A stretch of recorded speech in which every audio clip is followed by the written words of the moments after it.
ಶಕ್ತಿ ಸೌಧಗಳ ಸೌಂದರ್ಯಕ್ಕೆ ಮತ್ತಷ್ಟು ಮೆರುಗು. ವಿಧಾನಸೌಧ ವಿಕಾಸಸೌಧದಲ್ಲಿ ರಾರಾಜಿಸಲಿದೆ ಪ್ರವಾಸಿ ತಾಣಗಳ ಛಾಯಾಚಿತ್ರಗಳು. ಗೋಡೆಗಳ ಮೇಲೆ ವಿಶ್ವವಿಖ್ಯಾತ ಪ್ರವಾಸಿ ತಾಣಗಳ ಚಿತ್ರಗಳ ಅಳವಡಿಕೆಯನ್ನ ಮಾಡಲಾಗುತ್ತೆ. ಪ್ರವಾಸೋದ್ಯಮ ಇಲಾಖೆಯಿಂದ ವಿಶಿಷ್ಟ ಛಾಯಾಚಿತ್ರಗಳ ಅಳವಡಿಕೆ, ಪಾರಂಪರಿಕ ತಾಣಗಳ ಛಾಯಾಚಿತ್ರಗಳಿಂದ ಮತ್ತಷ್ಟು ಮೆರುಗು ಬರ್ತಾ ಇದೆ. ಮುಂದಿನ ದಿನಗಳಲ್ಲಿ ದೇಶ ವಿದೇಶಗಳ ಗಣ್ಯರನ್ನ ಸೆಳೆಯುವಂತಹ ಈ ಛಾಯಾಚಿತ್ರಗಳ ಅಳವಡಿಕೆಗೆ ಚಾಲನೆಯನ್ನು ನೀಡಿದ ಸಿಎಂ ಸಿದ್ದರಾಮಯ್ಯ ಹಂತ ಹಂತವಾಗಿ ಗೋಡೆಗಳ ಮೇಲೆ ಛಾಯಾಚಿತ್ರಗಳ ಅಳವಡಿಕೆ ಮಾಡಲಾಗುತ್ತೆ. ವಿಧಾನಸೌಧ, ಶಕ್ತಿಸೌಧವನ್ನ ಮತ್ತಷ್ಟು ಅಲಂಕರಿಸಲಿದೆ ಛಾಯಾಚಿತ್ರಗಳು. ವಿನೂತನವಾದಂಥ ಪ್ರಯತ್ನಕ್ಕೆ ಇದೀಗ ಮುಂದಾಗ್ತಾ ಇರುವಂಥದ್ದು. ವಿಭಿನ್ನವಾದ ಛಾಯಾಚಿತ್ರಗಳನ್ನು ಅಳವಡಿಕೆಗೆ ಚಾಲನೆಯನ್ನು ನೀಡಿದ್ದಾರೆ ಸಿಎಂ ಸಿದ್ದರಾಮಯ್ಯನವರು. ಹಂತ ಹಂತವಾಗಿ ಗೋಡೆಗಳ ಮೇಲೆ ಛಾಯಾಚಿತ್ರಗಳ ಅಳವಡಿಕೆಯ ನಿಟ್ಟಿನಲ್ಲಿ ಸಿದ್ಧತೆಯನ್ನು ಮಾಡಿಕೊಳ್ಳಲಾಗಿದೆ.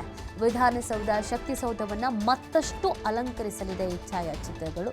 ಶಕ್ತಿಸೌಧಗಳ ಸೌಂದರ್ಯಕ್ಕೆ ಮತ್ತಷ್ಟು ಮೆರುಗು ತರುವಂಥ ನಿಟ್ಟಿನಲ್ಲಿ ಈ ಒಂದು ಪ್ಲಾನ್ ಅನ್ನು ಮಾಡಲಾಗಿದೆ, ಚಾಲನೆಯನ್ನು ನೀಡಲಾಗಿದೆ. ನೀವು ದೃಶ್ಯದಲ್ಲಿ ಗಮನಿಸ್ತಾ ಇದ್ದೀರಾ, ಸಿಎಂ ಸಿದ್ದರಾಮಯ್ಯನವರು ಚಾಲನೆಯನ್ನು ನೀಡಿದ್ದಾರೆ. ಎಲ್ಲರನ್ನ ಆಕರ್ಷಿಸುವಂಥ ನಿಟ್ಟಿನಲ್ಲಿ ಈ ಒಂದು ಯೋಜನೆಗೆ ಚಾಲನೆಯನ್ನು ನೀಡಲಾಗಿದೆ. ಗೋಡೆಗಳ ಮೇಲೆ ವಿಶ್ವವಿಖ್ಯಾತ ಪ್ರವಾಸಿ ತಾಣಗಳ ಚಿತ್ರಗಳನ್ನು ರಾರಾಜಿಸುವಂತೆ ನೋಡಿಕೊಳ್ಳುವಂಥದ್ದು, ಅದು ಮಾಹಿತಿಯನ್ನು ನೀಡಿದ ಹಾಗೆ ಇರುತ್ತೆ.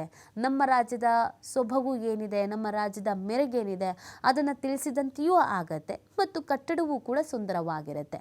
ಈ ನಿಟ್ಟಿನಲ್ಲಿ ಈ ಒಂದು ಪ್ಲಾನನ್ನು ಮಾಡಲಾಗಿದೆ. ಗೋಡೆಗಳ ಮೇಲೆ ವಿಶ್ವವಿಖ್ಯಾತ ಪ್ರವಾಸಿ ತಾಣಗಳ ಚಿತ್ರಣಗಳ ಅಳವಡಿಕೆ, ಈ ಯೋಜನೆಗೆ ಚಾಲನೆಯನ್ನು ನೀಡಲಾಗಿದೆ.